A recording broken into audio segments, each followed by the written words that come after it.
বন্ধুরা, পুছ হামলা হয়েছে আজ 15 দিন হলো। আর এই 15 দিনে সেনা 2000 সিআরপিএফ জওয়ান, একটা ডগ স্কোয়াড, একটা ড্রোন টিম এবং দুটো পুলিশ ফোর্স সার্চ অপারেশনে লাগিয়ে দিয়েছে, যাতে ভাটাদুরিয়ার জঙ্গলে তাদের খুঁজে খুঁজে জাহান্নামে পাঠানো যায়। যদিও 13 দিন পর্যন্ত জিহাদিরা ভারতীয় সেনার থেকে বাঁচতে সফল হয়, কিন্তু 14তম দিনে তাদের মরতেই হয়। আগে হ্যাঁ বন্ধুরা, সেনারা আগেই বলেছিল যে তারা পুছ হামলাকারীদের ছাড়বে না, আর এখন কথা মতো কাজও শুরু হয়ে গেছে। লেটেস্ট মিডিয়া রিপোর্ট অনুযায়ী সেনারা ঘাটিতে যে অপারেশন অল আউট জারি করেছে, তার দরুন বৃহস্পতিবার সকালেই দুজন পাক জিহাদিকে জাহান্নামে পাঠানো হয়েছে। আসলে ভারতীয় সেনা ইন্টেলিজেন্স দ্বারা ইনপুট পেয়েছিল ভাটাদুরিয়া জঙ্গলে যে পুছ হামলাকারীরা লুকিয়ে রয়েছে, তাদের মধ্যে কিছু জিহাদি ওখান থেকে শিফট হয়ে বারামুলা চলে গেছিল, যাতে তারা পুনরায় পাকিস্তানে ফিরে যেতে পারে। এর জন্য তারা সব রকম প্রস্তুতিও শুরু করে দিয়েছিল, যাতে কারোর সন্দেহ হওয়ার আগেই তারা সহজে পাকিস্তানে পালিয়ে যেতে পারে। সেনারা ইনপুট পেতেই পুরো গ্রামটা ঘিরে ফেলে এবং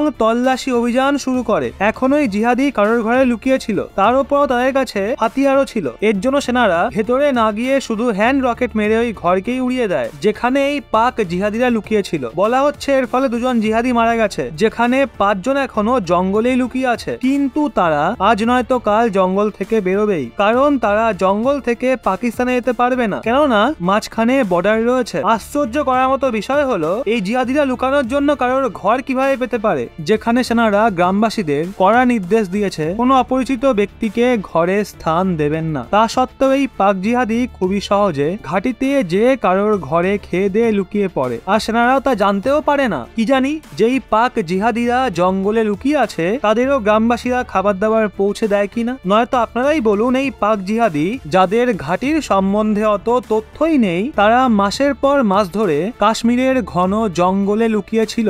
এটা কি কারো সাহায্য ছাড়া সম্ভব? আমার তো তা একদমই মনে হয় না। প্রতি বছর জম্মু কাশ্মীরে যে ঝামেলা হয় এবং তাতে আমাদের অগন্তি সেনার মৃত্যু হয়, তা শুধুমাত্র ওখানকার স্থানীয় মানুষদের জন্যই হয়, কারণ তারা সেনাদের সাহায্য করার বদলে পাক জিহাদিদের সাহায্য করতে বেশি আনন্দ পায়। যদি এমনই হতে থাকে, তাহলে পুলওয়ামা, উরি এবং পুচের মতো বড় বড় ধামাকা হতেই থাকবে, আর আমাদের জওয়ানরা বীরের মতো শহীদ হবে। এখন আপনারাই কমেন্টে বলুন কিভাবে এটাকে আটকানো যায়।